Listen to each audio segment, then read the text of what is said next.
Welcome to மனமும் நலமும்.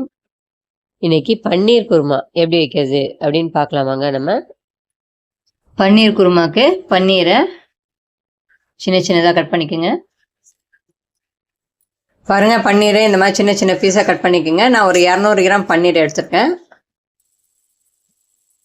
ஒரு 25 கிராம் பட்டர் போட்டுக்கோங்க பன்னீரை வறுக்கிறதுக்கு. பட்டரு உருகி வந்துடுச்சு. இப்போ பன்னீரை சேர்த்துக்கலாம். பன்னீர் வறுப்படுறதுக்கு ஒரு 5 நிமிஷம் ஆகும். பன்னீர் வறுத்தாச்சு, எடுத்துல நம்ம பாருங்க. தாளிக்கிறதுக்கு நம்ம 2 ஏலக்காய், ஒரு பட்டை, ஒரு 4 லவங்கம், கொஞ்சம் கடல் பாசி, இதை நம்ம தாளிச்சிக்கலாம். ஒரு கரண்டி எண்ணெய் ஊற்றிக்கிங்க. தாளிக்கிறதுக்கு வெங்காயம், ஒரு 3 வெங்காயம், ஒரு உருளைக்கிழங்கு, ஒரு 2 தக்காளி நல்லா பொடி சாரிஞ்சிக்குங்க. இப்போ நம்ம இதை தாளிச்சிக்கலாம். பாருங்க, நல்லா பொரிஞ்சு வந்துடுச்சு. இப்போ வெங்காயம் சேர்த்துக்கலாம்.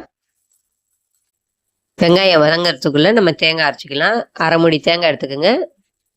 முந்திரி பருப்பு கொஞ்சம் எடுத்துக்கோங்க. சோம்பு 1 டீஸ்பூன் போல, கசகசா 1 டீஸ்பூன், இதெல்லாம் சேர்த்து அரைச்சிட்டு வந்துடலாம். நம்ம தக்காளி வதங்கிச்சு பாருங்க. இப்போ உருளைக்கிழங்கு, ஒரு உருளைக்கிழங்கு வச்சு இல்லையா, அதை எடுத்துக்கலாம். அதையும் சேர்த்து வதக்கலாம். நம்ம உருளைக்கிழங்கு நல்லா வதங்கி வரணும். ஒரு 3-4 நிமிஷம் ஆகும் கண்டிப்பா. அப்படியே மூடி போட்டு வச்சிருங்க. உருளைக்கிழங்கு நல்லா வதங்கி வந்துடும்.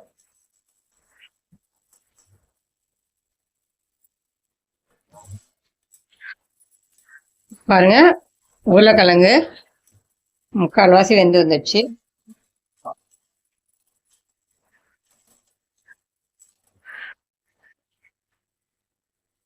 ஒரு 2 டீஸ்பூன் மிளகாத்தூள் சேர்த்துக்குங்க. மஞ்சத்தூள் ஒரு 1/2 டீஸ்பூனு, கரம் மசாலா பொடி ஒரு 1/2 டீஸ்பூன், எல்லாத்தையும் சேர்த்து வதக்கிக்கலாம்.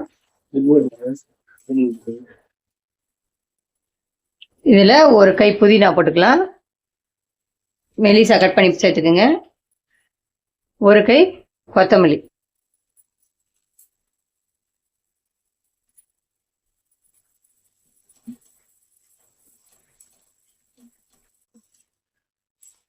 புதினாவும் கொத்தமல்லியும் ஒரு நிமிஷம் நல்லா வதக்கணும். அது வாசனை நல்லா வர வரைக்கும் நல்லா வதக்கணும்.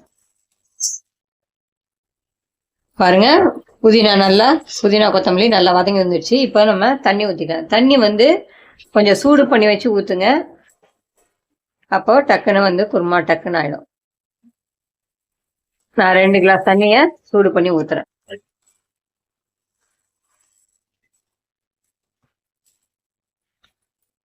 உருளைக்கிழங்கு கொஞ்சம் லைட்டாக வேகாமல் இருந்தால் கூட அது சூடான தண்ணி ஊற்றும் போது டக்குன்னு வெந்துடும். இப்போ நம்ம பன்னீரை சேர்த்துக்கலாம். நல்லா கொதி வந்துடுச்சு பாருங்க. இப்போ பன்னீரை சேர்த்துக்கலாம். நம்ம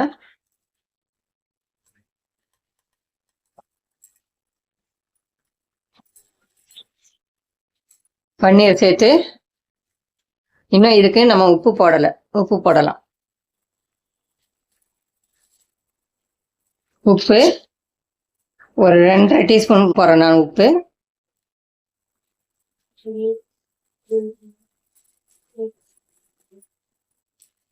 நல்லா கொதிச்சு வந்துடுச்சு. 1 நிமிஷம் கொதிக்க விடுங்க போதும்.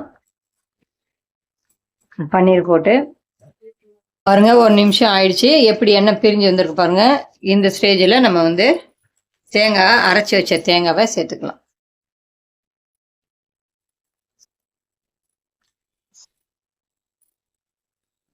இது கூட 1 கிளாஸ் தண்ணி சேர்த்துக்கிறேன் நான்.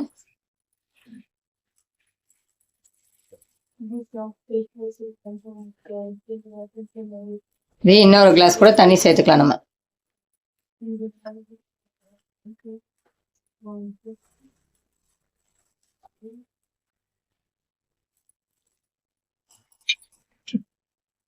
தேங்காவோட நான் 2 கிளாஸ் தண்ணி ஊற்றிருக்கேன்.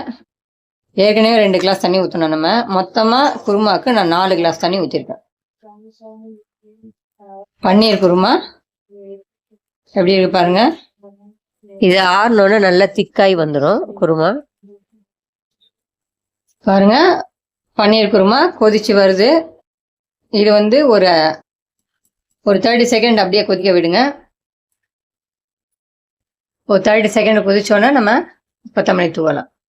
பாருங்க 30 செகண்ட்ஸ் ஆயிடுச்சு. இப்போ நம்ம கொத்தமல்லி கொஞ்சமாக தூவினா போதும். ஏற்கனவே நம்ம கொத்தமல்லி புதினா போட்டு வதக்கியிருக்கோம். லைட்டாக தூவினா போதும். அவ்வளோதான், பன்னீர் குருமா ரெடி ஆயிடுச்சு. பாருங்க பன்னீர் குருமா ரொம்ப சூப்பராக ரெடி ஆயிடுச்சு. எப்படி இருக்கு பார்த்தீங்களா? இது வந்து சாப்பாட்டில் ஊற்றி சாப்பிட்லாம். தோசை, இட்லி, சப்பாத்தி, பரோட்டா, இடியாப்பம் எல்லாத்துக்கும் வச்சு சாப்பிட்லாம். செமையான சைடிஷாக இருக்கும். நீங்களும் இதை மாதிரி செஞ்சு பாருங்க. உங்களுக்கு பிடிச்சிருந்தா இந்த வீடியோவை ஷேர் பண்ணுங்க, லைக் பண்ணுங்க, சப்ஸ்கிரைப் பண்ணுங்க. நெக்ஸ்ட் வீடியோவில் நம்ம பார்க்கலாம்.